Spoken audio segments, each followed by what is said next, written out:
ఓం గం గణపతయే నమః. ఓం శ్రీమాత్రే నమః. వీక్షించేటటువంటి ప్రేక్షకులందరికీ కూడా ఆదిత్యాది నవగ్రహ దేవతల యొక్క అనుగ్రహము, పార్వతీ పరమేశ్వరుల యొక్క అనుగ్రహము కలుగ్గాక. ఓం వక్రతుండ మహాకాయం కోటి సూర్య సమప్రభం నిర్విఘ్నం కురు మే దేవ సర్వకార్యేషు సర్వదా. ఓం సర్వమంగళ మాంగళ్యే శివే సర్వార్థ సాధికే శరణ్యే త్రయంబికే దేవి నారాయణి నమోస్తుతే.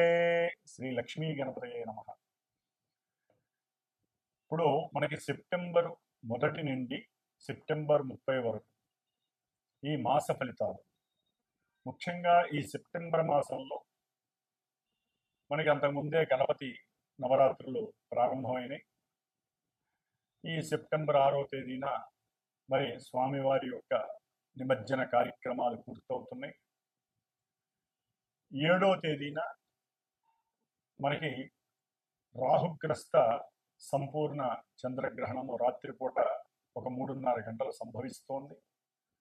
అట్లాగే సెప్టెంబర్ మాసంలో మరి సంకష్టాల చతుర్థి 22వ తేదీ సెప్టెంబర్ 22వ తేదీన అమ్మలగన్న యమ్మ ముగురమ్మల మూలపుటమ్మ మరి ఆ మహాకాళి, మహాలక్ష్మి, మహాసరస్వతి అయినటువంటి త్రిమూర్తి స్వరూపిణి అయినటువంటి ఆ అఖిలాండ కోటి బ్రహ్మాండ నాయకి అయినటువంటి శక్తి స్వరూపిణి, శక్తి దేవత అయినటువంటి దుర్గాదేవి అమ్మవారి యొక్క శరన్నవరాత్రి, శ్రీదేవి శరన్నవరాత్రి మహోత్సవములు ప్రారంభమవుతున్నాయి. కాబట్టి ఈ భాద్రపద మాసం ప్రారంభమై మధ్యలో అమ్మవారి యొక్క నవరాత్రులు ప్రారంభమై శరదృతువు ప్రారంభమవుతుంది. ఇప్పుడేమో వర్ష ఋతువు. కాబట్టి ఈ ఋతువులు మారే సమయము అమావాస్య 21 సెప్టెంబర్ 21వ తేదీ ఆదివారం అవటం. కాబట్టి ఈ యొక్క ఋతువు మారేటటువంటి సమయంలో మనకి వర్ష ఋతువుకి అధిపతి చంద్రుడైతే శరత్ ఋతువుకి అధిపతి చలి అంటే శని మహానుభావుడు. కాబట్టి ఈ సమయంలో ఎన్నో రకాలైనటువంటి ఇబ్బందులు, అనారోగ్య సమస్యలు కలుగుతూ ఉంటాయి ఈ యొక్క కాలచక్రంలో మన పంచభూతాల ద్వారా. కాబట్టి మరి అంతరిక్షంలో గ్రహాలు ముఖ్యంగా రాశి చక్రంలో ఈ సెప్టెంబర్ 13వ తేదీన కుజుడు ఇప్పటి వరకు మేషరాశి నుంచి కన్యారాశిలో ఉన్నవాడు మనకి తులారాశిలోకి సొంత నక్షత్రంలో అడుగు పెడతాడు. అట్లాగే సెప్టెంబర్ 14వ తేదీన కర్కాటక రాశిలో ఉన్నటువంటి శుక్రుడు గ్రహము సింహరాశిలోకి అడుగు పెడతాడు. సెప్టెంబర్ 15వ తేదీన మరి బుధుడు వ్యాపారకారకుడు, బుద్ధికారకుడు, ఆయన సింహంలోంచి కన్యలోకి అడుగు పెడతాడు. సెప్టెంబర్ 16వ తేదీన సూర్య భగవానుడు, మరి ఆయన గురించి మనం చెప్పుకోవాలి. సూర్యుడి నుంచి అన్ని గ్రహాలు తిరుగుతాయి. సూర్యుడే ఆరోగ్య ప్రదాత, సూర్యుడే జీవకారకుడు. తిన్నదరగాలన్నా ఆయన యొక్క అనుగ్రహం ఉండాలి. మరి ఆయన తన యొక్క స్వక్షేత్రంలో ఉన్నవాడు సెప్టెంబర్ 16వ తేదీన కన్యారాశిలోకి వస్తున్నాడు. సొంత నక్షత్రంలో ఉండి అడుగు పెడుతున్నాడు. కాబట్టి ఈ విధంగా మనకి మాస గోచారంలో ఈ 4 గ్రహాలు రవి, బుధ, శుక్ర, కుజగ్రహాలు ముఖ్యమైనటువంటివి. ఈ 4 గ్రహాలు మనకి ఈ మాసంలోనే 13, 14, 15, 16 తేదీల్లోనే మారుతున్నాయి రాశుల్ని. మిగతా గ్రహాలు గురుడు మిథున రాశిలో ఉన్నాడు, ఆయన అక్టోబర్ 20 వరకు ఉంటాడు. ఆ తదుపరి మనకి శని భగవానుడు వక్రించి నవంబర్ ఎండింగ్ వరకు ఉంటాడు మీనరాశిలో.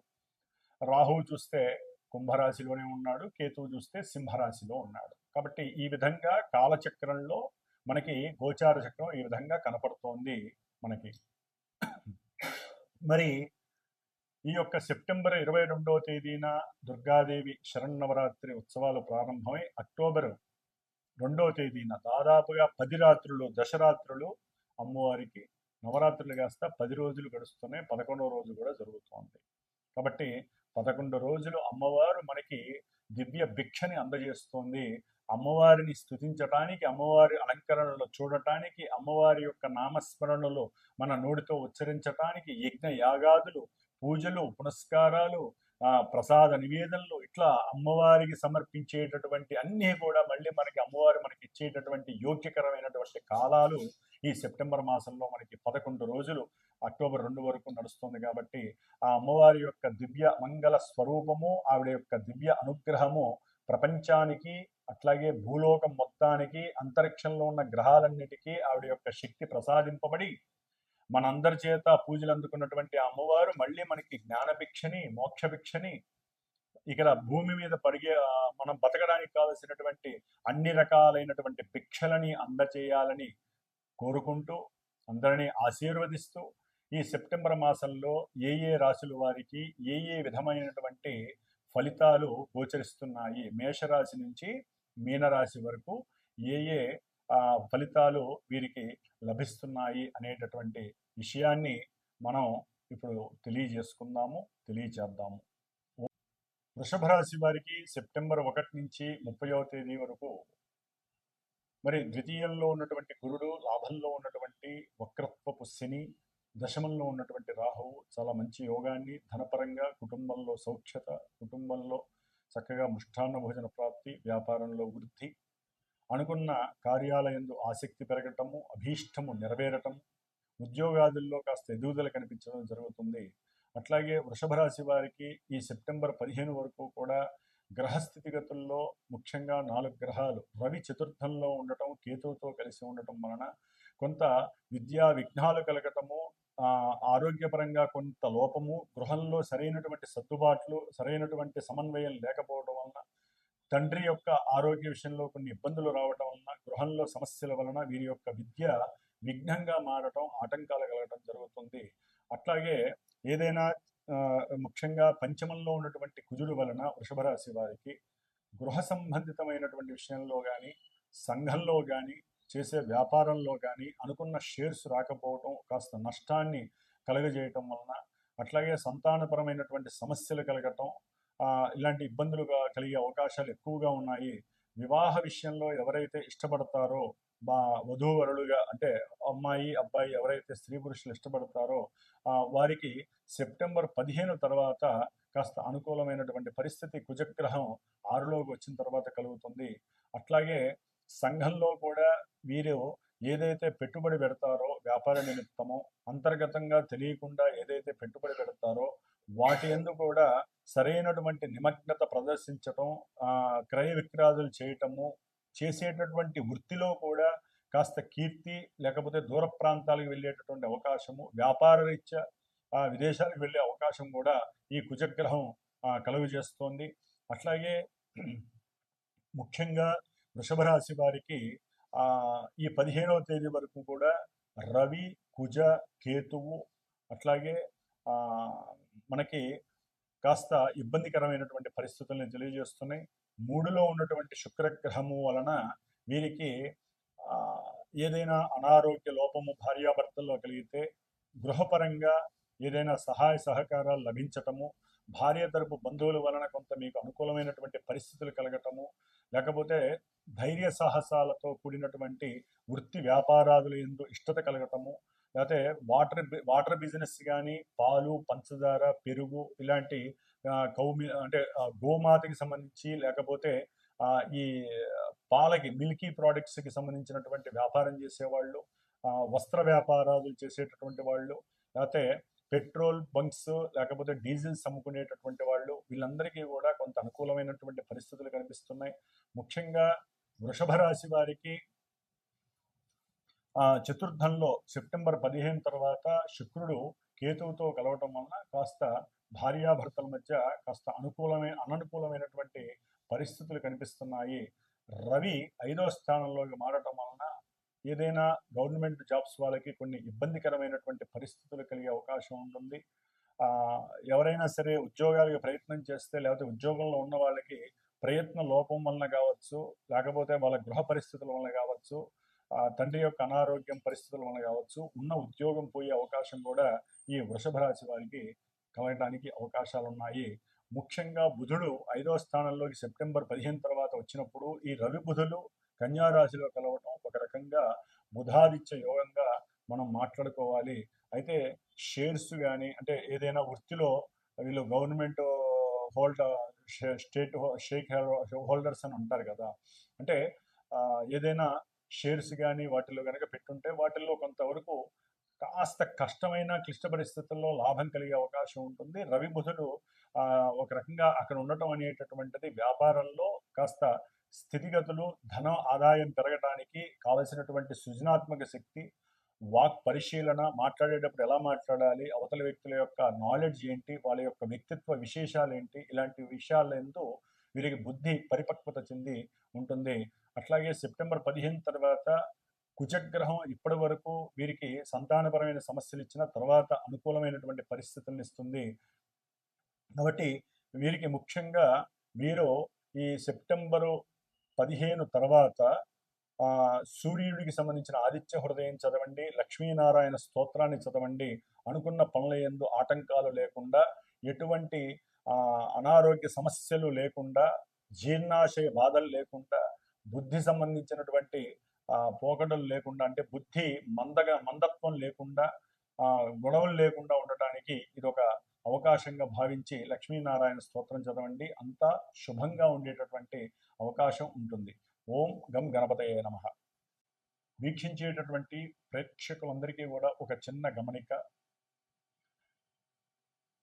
గోచార ఫలితాలని 100% మీరు బేరీజ్ వేసుకోకండి. మన జన్మజాతకాలు మనం పుట్టిన సమయానుకూలత్వంతో గ్రహస్థితులను బట్టే మన జీవితము దశలు అంతర్దశల పరంగా నడుస్తూ ఉంటుంది. అక్కడ ఉన్నటువంటి గ్రహస్థితుల్ని, గోచారంలో జరిగేటటువంటి గ్రహస్థితుల్ని, నక్షత్రాల్ని బేరీజ్ వేసుకుంటూ మనకి ఎందుకు ఇలా జరుగుతోంది, మనం ఏ పరిహారాలు ఆచరించాలి. అందుకనే నేను ఒక క్యాప్షన్ ఉంటుంది నాకు, జ్యోతిష్యాన్ని నమ్మండి, పరిహారాలు ఆచరించండి. ఎందుకంటే జ్యోతిష్యాన్ని వినటము, జన్మజాతకం చెప్పించుకోవటము, గోచారంలో అన్ని ఛానల్స్లో అందరు గురువులు చెప్పింది విని భయాందోళనలకు లోనవటము, లేకపోతే మాకు కొన్ని జరిగినాయండి, మాకు కొన్ని జరగలేదని ఫోన్లు చేసి కాస్త ఇబ్బంది పెట్టడము, ఇవన్నీ కాదండి. నిజంగా మీరు గ్రహస్థితిని నమ్మితే మీకు జరిగేటటువంటి సమస్యల నుంచి బయటపడటానికి మాలాంటి గురువులకి ఫోన్ చేయండి, నమ్మకం ఉన్న వాళ్ళకి ఫోన్ చేయండి. మీ జన్మజాతకాన్ని దక్షిణ తాంబూలాలు ఇచ్చి మీ జన్మజాతకాన్ని చక్కగా చెప్పించుకోండి. ఎందుకంటే గురువుకి దక్షిణ ఇవ్వకపోతే, జాతకం చెప్పించుకున్నా, పూజ చేయించుకొని ఇవ్వకపోయినా వాళ్ళకి గురుశాపం అని కూడా ఉంది. గురుశాపం తగులుతుంది. ఎందుకంటే ఒకరికి ఒకరు సహాయ సహకారాలు అందించుకోవటం, మాలో ఉన్న జ్ఞానాన్ని మీకు ధారపోస్తాము, మీకు ధైర్యాన్ని ఇస్తాము, పూజలు చేస్తాము. మరి మీరు కర్మల్ని పోగొట్టుకోవడానికి మీరు సంపాదించిన సొమ్ములోంచి ఒక పైసా మాకు ఖర్చు పెట్టాలి, గురువుకి దక్షిణ ఇవ్వాలి, చేసిన పూజలకి సామాగ్రికి చేసుకోవాలి, మరి ఇన్ని రకాలుగా చేయాలి. కాబట్టి జన్మజాతకాన్ని నమ్మండి. గోచార చక్రాల్లో ఉన్నటువంటి గ్రహస్థితుల్ని అనుకూలంగా ఏ గ్రహాలకి స్తోత్రపారాయణ చేయాలి, ఏ దేవతలను ఆరాధించుకోవాలో అలా చేసుకుంటూ వెళ్ళండి. అట్లాగే ముఖ్యంగా మా యొక్క పీఠము శ్రీమాతా జ్యోతిషాలయ పీఠంలో ప్రతి నెలా కూడా అమావాస్య రోజున ఎవరైనా ఈ యొక్క గ్రహస్థితుల్లో జాతకరీత్యా కావచ్చు, లేకపోతే గోచార రీత్యా ఉన్నటువంటి గ్రహస్థితుల్లో లోపాలు, దోషాలు ఎక్కువగా ఉన్నటువంటి వాళ్ళు, కోర్టు సమస్యలు ఉన్నా, లేకపోతే నక్షత్ర అమావాస్య రోజులు పుట్టిన కొన్ని పాపము నక్షత్రాలు ఉంటాయి, అంటే పెళ్ళిళ్ళు కావు, ఆశ్లేష, మఖ, మూల, అశ్విని, భరణి, కృత్తిక, ఇలా కొన్ని నక్షత్రాల్లో పుట్టినటువంటి వాళ్ళు పెళ్ళిళ్ళు కాక, సంతానం కలక్క ఎన్నైతే ఇబ్బందులు పడతారో వారందరూ, అట్లాగే కొన్ని రాశుల వారికి ఏలినాటి శని, అష్టమ శని, అర్ధాష్టమ శని, రాహుకేతువుల యొక్క దోషాల వల్ల కలిగేటటువంటి మాతా పితృ దోషాలు, గురుశాపాలు, స్త్రీ శాపాలు, ఇట్లా ఏవైతే ఉన్నాయో అన్నిటికీ కూడా అదొకటి ఇదొకటి కానీ కాకుండా నా యొక్క పీఠంలో నేను ప్రత్యేకించి శ్రద్ధగా అమావాస్య రోజున ఏ పనులు ఉండవు కాబట్టి ఇదే పనిగా ఎవరైతే ఫోన్లు చేస్తారో, అంటే జాతకరీత్యా చెప్పించుకున్న వాళ్ళు, గోచార రీత్యా సమస్యలు ఉన్నటువంటి వాళ్ళు, ఒకవేళ ఏది లేనటువంటి వాళ్ళకి వాళ్ళ యొక్క సమస్య రీత్యా కూడా ఈ యొక్క ప్రతి నెలా జరిగేటటువంటి నవగ్రహ నక్షత్ర రుద్ర పాశుపత హోమము అనేటటువంటిది ప్రతి నెల కూడా నా యొక్క పీఠంలో చేస్తాను. హైదరాబాద్లో చేస్తూ ఉంటాం కాబట్టి ఎవరైనా సరే ఉంటే ప్రత్యక్షంగా పరోక్షంగా పాల్గొనొచ్చండి. వీడియో ద్వారా మీరు చూడొచ్చు. అట్లాగే ఎవరైనా ఎక్కడ ఉన్న వాళ్ళు అయితే చక్కగా వచ్చి హోమాలు చేసుకోవచ్చు. ఈ హోమం ద్వారానే మనకి పరిపక్వత, పరిపూర్ణత కలుగుతుంది. అట్లాగే పీఠంలో ఎప్పుడూ కూడా దోష పరిహారార్థమై నవగ్రహ జపాలు జరుగుతూ ఉంటాయి. అట్లాగే రుద్రాభిషేకాలు, రేపు అమ్మవారి ఉత్సవాలలో కూడా దుర్గాష్టమి రోజున పీఠంలో చక్కగా దుర్గాదేవికి సంబంధించిన చండీ హోమం ఒకరోజు చేద్దామని నేను నిశ్చయించుకున్నాను. కాబట్టి ఆ 10 రోజులు, ఆ 11 రోజులు దుర్గా సూక్త జపాన్ని ఆచరిస్తూ అమ్మవారిని చక్కగా అలంకారణతో పూజలు చేస్తూ ఈ యొక్క పూజా పునస్కారాలన్నీ కూడా నేను చేస్తూ ఉంటాను. కాబట్టి ఎవరైనా సరే అభీష్టము కలిగినటువంటి వాళ్ళు, నమ్మకంగా ఉన్నటువంటి వాళ్ళు, నమ్మకం కలిగినటువంటి వాళ్ళు, మనం పెట్టే 10 రూపాయలకి భగవంతుడు మా యొక్క మంత్ర బలాన్ని, అట్లాగే మీ యొక్క మానసిక బలాన్ని కూడా చక్కగా ఆయన బేరీజు వేసుకొని మీకు అత్యద్భుతమైనటువంటి ఫలితాలు ఇస్తాడని మీరు నమ్ముకొని మమ్మల్ని సంప్రదించండి. కాబట్టి జ్యోతిష్యాన్ని పరిపూర్ణంగా నమ్మాలి, తప్పదు. అట్లాగే పరిహారాలు కూడా ఆచరించండి. అంతేగాని మనం ఏదో ఆ పని చేస్తే మనకి డబ్బులు వచ్చేస్తే, లేకపోతే ఇట్లా చేస్తే అని కాకుండా గురువుల్లో ఎవరు శ్రేష్ఠులు, ఎవరు ముఖ్యులు అనేటటువంటిది మీ యొక్క మానసిక ధర్మము. మీ మనసుని ప్రశ్న వేసుకోండి. మీకు మాట్లాడేటప్పుడు వారి యొక్క నేత్రాల ద్వారా, వారి యొక్క వాక్కు ద్వారానే మీకు తెలియకుండానే ఎవరు ఎటువంటి వాళ్ళు అనేది కూడా వినేటటువంటి శ్రోతలకి తెలిసిపోతుంది. కాబట్టి అట్లా చూసుకుంటూ ఆ మంచి చెడుల్ని మీరే నిర్ణయించుకొని చక్కగా గురువులు ఎంతోమంది ఉన్నారు. అందరి యొక్క యోగక్షేమాలు ఆలోచించేవాళ్ళు. ఒక గురువు ఇంకో గురువుని ఎవరిని కూడా దయచేసి ఆక్షేపించకండి. వాళ్ళట్లా వీళ్ళిట్లా అని కూడా మనం మాట్లాడకూడదు. ఎందుకంటే ఎవరి బ్రతుకు తెరువు కోసం వాళ్ళు బతుకుతూ, ప్రతి గురువు కూడా ఎంతో కొంత నాలెడ్జ్ని పెట్టుకొని 10 మంది బాగుండాలని చేస్తూ ఉంటారు, చెప్తూ ఉంటారు. కాబట్టి అందరినీ గౌరవిద్దాం, అందరిలో మనం కూడా ఉందాము. అట్లాగే అందరూ బాగుండాలని కోరుకుంటూ, అందులో మనం కూడా బాగుండాలని కోరుకుంటూ, ఆ అమ్మవారు శ్రీమాత యొక్క అనుగ్రహం అందరికీ కూడా సమానంగా అందాలని ఆకాంక్షిస్తూ, ఆశీర్వదిస్తూ, ఓం నమః శివాయ, ఓం దుమ్ దుర్గాయ నమః.